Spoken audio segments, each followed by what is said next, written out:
Master minds commerce చదవాలనుకునే 10th inter విద్యార్థుల తొలి ఎంపిక. బేసిక్గా మనకి ఏదైనా వస్తువులు కావాలన్నా, మనం ఎక్కడికైనా ఫాస్ట్గా వెళ్ళాలన్నా, మనకి ఏదైనా అవసరమైన మనం ఇప్పుడు ఏం వాడుకుంటున్నా అవి అన్నీ మన కోసం తీసుకొచ్చిన వాళ్ళు ఖచ్చితంగా డ్రైవర్స్ అయి ఉంటారు. ఎందుకంటే ఊర్లు వెళ్ళి ఆ లారీల్లో తోలుకుంటూ వెళ్ళి అవన్నీ మనకి చేరవేస్తే మనం ప్రశాంతంగా వాడుకుంటున్నాం. కానీ నిజం చెప్పండి, ఎంతవరకు మనం లారీ డ్రైవర్లకు కానీ లేదంటే ఏదైనా సరే డ్రైవింగ్ చేసే వాళ్ళకి ఎంతవరకు రెస్పెక్ట్ ఇస్తుంటారు, సమాజం ఎంతవరకు వాళ్ళని గుర్తిస్తుంది రెస్పెక్ట్ ఇస్తూ? అలా నాకు చాలా తక్కువ మందే కనిపిస్తారు. కానీ ఈ మధ్య కాలంలో యూట్యూబ్లో వీడియోస్ చేస్తూ డ్రైవర్స్కి కూడా మంచి రెస్పెక్ట్ పెరగాలని వాళ్ళు చేసే వీడియోస్ అన్నీ మిగతా వాళ్ళకి ఇన్స్పిరేషన్ అని చెప్పుకోవాలి. అయితే వాళ్ళకు కూడా కష్టాలు ఉంటాయిగా, మరి దాంట్లో కూడా చాలా ఇది అసలు వెళ్తే వస్తారా రారా, ఎక్కడైనా యాక్సిడెంట్ అయితే పరిస్థితి ఏంటి, ఇలాంటివి కూడా ఉంటాయిగా. మరి ఆ విషయాలన్నీ మాట్లాడడానికి ఈరోజు నాతో పాటు విజయవాడ ట్రక్ బ్లాగ్స్ నుంచి రమేష్ గారు ఉన్నారు. రమేష్ గారితో మాట్లాడదాం. హలో అండి. నమస్తే, బాగున్నారా? ఓకే రమేష్ గారు, ఫస్ట్లీ అసలు లారీ డ్రైవింగ్ ఎందుకు స్టార్ట్ చేశారు? నేను చేయాలని నాకు ఇవన్నీ అనుకోకుండా వచ్చేసినాయి మేడం. నాకు ఓకే, ముందు ఫస్ట్ ఆఫ్ ఆల్ మా పుట్టిన ఊరు వచ్చేసి చౌటుపల్లి కృష్ణాబాద్ మండలం, మాకు సిద్దిపేట దగ్గర ఉంటుంది, తెలంగాణ. ఓకే, దాని తర్వాత ముందు ఊళ్ళో పని చేసుకుంటూ ఈ లారీ ఫీల్డ్ ఏంటంటే జీతానికి ఆశపడి ఫీల్డ్లోకి వచ్చిన అవకాశం ఉంది. దాని తర్వాత క్లీనర్ పొజిషన్ ఉంటే ఒక రకమైన జీతం, డ్రైవర్ ఉద్యోగం సంపాదించుకుంటే ఒక రకమైన జీతానికి ఆశపడి ఫీల్డ్లోకి రావాల్సి వచ్చింది. ఓకే, అర్థమైంది. కాకపోతే మీ పేరెంట్స్ ఏం చేసేవాళ్ళు అప్పుడు? అమ్మ ఉండేది మేడం. నాన్న చిన్నప్పుడు నాకు ఒక 6th క్లాస్ ఉన్నప్పుడు భీవండి, మేము పద్మశాలి. మా నాన్న వర్క్ వచ్చేసి మగ్గం నేయటం. అది ముంబై దగ్గరలో భీవండి అని చెప్పేసి ఏరియా ఉండేది, అక్కడ పనిచేసేవాడు. వృత్తిరీత్యా పని చేసుకుంటూ ఆయన కళ్ళు కనబడక ఇంటికి వచ్చేసాడు. నాన్న ఇంటి దగ్గర ఉండేవాడు, అమ్మ వ్యవసాయం పని, నేను స్కూల్కి వెళ్తా చిల్లర ఈ పనులు కూడా చూసుకునేవాడిని. స్కూల్కి వెళ్ళేటప్పుడు ఏ క్లాస్ లో అప్పటికి మీ నాన్న? అప్పుడు 6th 7th అంతే మేము. 6th 7th కి మీరు పనులు మొదలు పెట్టారా? అంటే అప్పుడు ఊళ్ళో చిన్న ఈ పత్తి ఎరటం కానీ, ఈ మొక్కజొన్నలకి పిండి వేయటం, అది వ్యవసాయం పనులు అయ్యే ఉంటాయి కదా, అలాంటి పనులకి వెళ్ళేవాడిని. 20 రూపాయలకి అప్పుడు.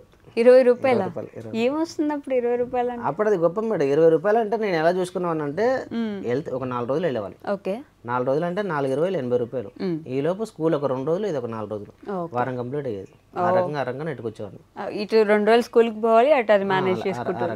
ఎంతవరకు చదువుకున్నారు మరి? ఇంటర్ కంప్లీట్ చేసాను. ఇంటర్ వరకు చదువుకున్నారా? ఆ టైంలో అంటే నాన్న వచ్చేసిన తర్వాత కూడా మీ మమ్మీ చదివించారు మిమ్మల్ని? అది పని చేసుకుంటూ అమ్మ కష్టం ఒకటి, చెల్లెకు చూడాలి, నాకు చూడాలి, నాన్నకు చూసుకోవాలి, నాన్నమ్మకు చూడాలి. అమ్మది చాలా కష్టం. అబ్బో, ఇంతమంది ఉన్నారా మా ఇంట్లో? నానమ్మ, నేను, మా చెల్లెలు, నాన్న, మా అమ్మ, అందరినీ మీ మమ్మీ వ్యవసాయం చేస్తూ పోషించారు. ఊళ్ళో వ్యవసాయం అంటూ సొంతంగా ఏం లేదు, పొలం అంటూ ఏం లేదు, మామూలుగా రోజువారీ కూలి. ఓకే, ఇది మా వర్క్. రోజువారీ కూలికి వెళ్ళి మిమ్మల్ని చదివించారంటే గొప్ప. మరి ఇంటర్ తర్వాత ఎందుకు ఆపేశారు? ఇంటర్ తర్వాత మేము ఆపడానికి కారణం నానమ్మ. ఒకసారి నేను అనుకోవాలా, ఊళ్ళో నుంచి చదువుకోవాలంటే 7 కిలోమీటర్లు వెళ్ళాలి ఉస్నాబాద్కి. 7 కిలోమీటర్లు వెళ్ళి నేను సైకిల్ మీద వెళ్ళి రావటం, నా తోటి ఫ్రెండ్స్ రోజువారీ ఆటో రావడం. నానమ్మని ఒకసారి ఉస్నాబాద్ ఊళ్ళో చూసిన, ఎందుకంటే షాప్లో పంటే తిరుగుతా భిక్షాటన చేయడం ఒకసారి చూసాను. అంటే అడుక్కోవడం నానమ్మ. నేను అది ఎక్స్పెక్ట్ చేయలేదు, చూడలా అసలు. అమ్మ ఇంటికాడ పనికి పోవడం, నానమ్మ ఈ పని చేయడం, నాతో పాటు ఉండేది. ఒకసారి నానమ్మని అలా చూసిన తర్వాత నేను ఏమనలా, సైలెంట్గా ఇంటికి వెళ్ళిపోయిన తర్వాత నాకు నేను ఆలోచించుకున్నా, ఇది వద్దుగా ఆలోచించడం, ఇలా నాకు అనవసరం అని చెప్పేసి.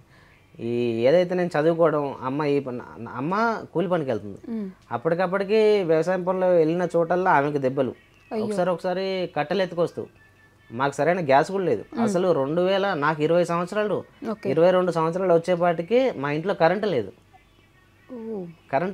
నేను మా చెల్లె నేను ఇంత రూమ్ అయితే ఓ మూలకి చిన్న దీపం పెట్టుకుని దీపం కింద చదువుకునేవాళ్ళం. అప్పటిదాకా కరెంట్ లేదు. కరెంట్ 2000 నాకు 22-23 సంవత్సరాలు వచ్చేవరకు ఇంట్లో కరెంట్ లేదు. ఊరంతా కరెంటు, ఒక కరెంట్ లేని ఇల్లు అంటే ఊళ్ళో మా ఒకటి. మీ నాన్నమ్మ ఎందుకు అంటే భిక్షాటన ఎందుకు చేసేవారు? ఆమెకు పని చేతనకపోయేది, చేయలేదు. ఏం పని చేసిద్ది ఆమె? మళ్ళీ కోడల కింద ఎన్ని రోజులు అని చెప్పి తింటుంది. ఆమె మనస్తత్వం ఎట్లా అంటే, నేను ఎవరి కింద ఆధారపడను, నాది నేను, అవసరం ఉంటే నేనే ఇంకో రూపాయి ఇస్తా, ఇల్లు మెయింటైన్ చేస్తా, ఆ పౌరుషం ఆమెది. అలా చూస్తుంటూ చేతనయ్యే కాడికి ఊళ్ళో ఏదైతే పని ఉంటుందో నా వల్ల ఈ పని అవుద్ది అంటే ఆ పనికి వెళ్ళేది. అవ్వకపోతే ఇలా చూసిన నేను నానమ్మని ఒకరోజు చూసిన, నాకు మంచిగా అనిపించలేదు. ఇక అనిపించకపోతే నాకు ఈ చదవద్దు, చదువుకొని ఇప్పుడు ఇంటర్, దాని తర్వాత డిగ్రీ తర్వాత జాబ్ ఎక్కడికో ఉంది, ఇప్పటి నుంచే పని చేస్తా అని చెప్పేసి అని ఊళ్ళో పనికి వెళ్ళేవాడిని. ఊళ్ళో పనికి వెళ్ళేవారు, కూలి పనికి. మీరు కూడా ఎన్ని రోజులు వెళ్ళారు అట్లా? వెళ్ళాం మేము ఒక 2-3 సంవత్సరాలు వెళ్ళినా, 2 సంవత్సరాలు అట్లా. ఎంత ఇస్తారు ఒక రోజు కూలికి వెళ్తే? ఒక రోజు కూలి నా స్టార్టింగ్ కూలి 20 రూపాయలు మేడం. పత్తి ఏరటం, కలుపు మొక్కలు తీయటం, ఈ వరి నాట్లు వేయటం, ఇలాంటి అన్ని పనులకు, వ్యవసాయం పనులు, సర్వం పనులు చేసిన ఊళ్ళో. కరువు పనికి కూడా 150-300 ఇస్తారు. అప్పుడు కరువు పని లేదు మేడం. ఓకే, అప్పుడు లేదా? లేదు, ఓన్లీ ఇదే పని. ఇదే పని 20 రూపాయలకు మీరు 3 సంవత్సరాలు చేస్తారు కంటిన్యూస్గా. ఇది చేసిన తర్వాత హుస్నాబాద్ చికెన్ సెంటర్లో పని చేస్తే 1500 అని చెప్పేసి అన్నారు నెలకి. అది బాగుంది అని చెప్పేసి అని ఫుడ్ వాళ్ళదే, మొత్తం వాళ్ళదే చూసుకుంటారు. 1 by ఒక అవకాశం అక్కడే ఉండి కాలేజ్ కూడా చేయొచ్చు. అంటే ఎగ్జామ్స్ రాసుకుంటూ ఇది చేసుకుంటూ అది హుస్నాబాద్ అయితే బాగుంటుంది అని చెప్పి చూసాం. అలా హుస్నాబాద్కి ఎంటర్ అయిపోయినా 1500కి. దాని తర్వాత 2000 ఇస్తా అంటే కిరాణా షాప్లో పనిచేశాను. 2000 ఇస్తాను. దాని తర్వాత 2200, 2500 ఇస్తా అంటే కరీంనగర్ తిమ్మాపూర్ పాల కేంద్రంలో పనిచేసిన. క్యాన్లు వాష్ చేయడం కానీ, పాల ప్యాకెట్లు సప్లై చేయడం కానీ, లారీలో లోడ్ చేయడం కానీ, ఇలాంటి పనులు. దీని తర్వాత టర్నింగ్ పాయింట్ మా ఊరు, ఆయన ద్వారానే lorry field enter. Pachimatla Ramesh అని రీసెంట్గా చనిపోయారు ఆయన. ఆయన తీసుకెళ్ళాడు నన్ను. తీసుకెళ్ళి లారీ మీద క్లీనర్ పనిచేయి 3000 పెద్ద నాకు సాలరీ మేడం. అప్పుడు అది 3000 చాలా పెద్ద జీతం. 3000 నెలకు వచ్చి 3000 వస్తున్నాయి. పనేం లేదురా, ఖాళీ లెఫ్ట్ సైడ్ కూర్చోవడం, బండి పని చూసుకోవడం, తాడు కట్టుకోవడం, పట్ట కట్టుకోవడం. దీనికి 3000. ఇది పొద్దున 8ంటికి వెళ్ళి సాయంత్రం 6 దాకా నడుము టింగు అనేలాగా పనిచేస్తుంటే ఇంత వస్తుంది, దానికంటే ఇది బెటర్ కదా అనిపించింది. 3000కి జీతం ఆశపడి క్లీనర్ పనికి వెళ్ళినా. ఒక నెల రోజుల్లో లెఫ్ట్ సైడ్ నేర్చుకోవాల్సిన పని, ఒక క్లీనర్ నేర్చుకోవాల్సిన పని మొత్తం నేను నేర్చేసుకున్నా. ఆయనే దగ్గరుండి ఇది ఇలా చేసుకోవాలని దగ్గరుండి చేయించాడు ఆయన. ఒకవేళ ఫస్ట్ నాకు వస్తాదని చెప్పేసి అంటే గురువు గారు అంటే ఆయనే ఫీల్డ్, అంటే ఒక స్టెప్ ముందడుగు బేస్మెంట్. ఆయన ద్వారా ఫీల్డ్ లోకి వచ్చేసిన. లారీ ఫీల్డ్ లోకి అట్లా దిగినారు క్లీనర్ గా. 3000 ఇస్తారు కాబట్టి వెళ్దాం అనే వెళ్ళినారు. ఆ తర్వాత ఇంకా మళ్ళీ అట్లా చిన్నగా దాంట్లోనే ముందుకెళ్ళడం స్టార్ట్ చేశారు, అంతేనా? మరి ఓన్గా లారీ ఎప్పుడు కొనుక్కున్నారు? ఓన్గా లారీ అంటే దాని తర్వాత కరీంనగర్ నుంచి విజయవాడ.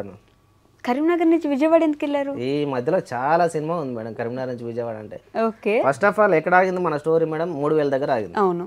నేను చేసే వర్క్ ఓనర్ దగ్గర మంచి పేరు తెచ్చుకోవడం, రకంగా 3600 చేశాను. 3600 ప్రమోషన్ లా కొద్దిగా. 3600 చేసిన తర్వాత నా ఫ్రెండ్స్ ఎవరైతే ఇట్లా ఉంటారో, కరీంనగర్లో మంచి వాళ్ళు ఉంటారు, చెడ్డవాళ్ళు ఉంటారు.